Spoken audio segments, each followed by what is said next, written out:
sur deux points. Le premier point, c'était sa communication, et les deuxièmes points concernaient la prorogation de l'état de siège. Et donc sur ces deuxièmes points, le Conseil de ministres, donc la réunion restreinte dont les décisions engagent le gouvernement, a adopté le projet d'ordonnance loi portant prorogation de l'état de siège qui entre en vigueur à partir du 9 août 2024. Le seul et unique point abordé par le président de la République dans sa communication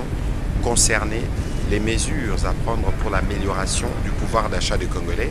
Vous savez qu'en 7 conseils de ministres, le président de la République a eu l'occasion à 2 reprises de s'exprimer sur le sujet. Au dernier conseil de ministres, il avait donné l'exemple du prix du pistolet qui a doublé et des instructions fermes ont été données à la première ministre pour qu'elle s'assure qu'au niveau de la commission ECOFIN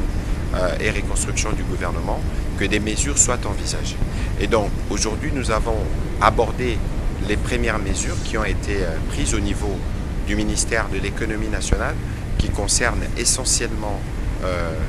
les mesures à prendre pour la baisse de prix des denrées de première nécessité. Donc les denrées principales ont été identifiées, des mesures ont été proposées, notamment en termes des réductions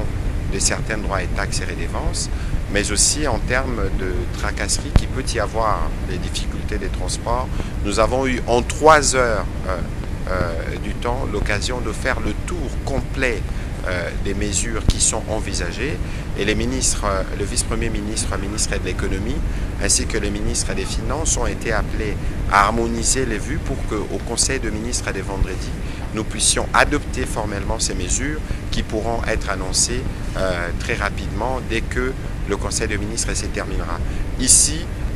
la volonté du président de la République, c'est que très rapidement, les Congolais puissent être en mesure de voir les conséquences des mesures qui ont été prises en achetant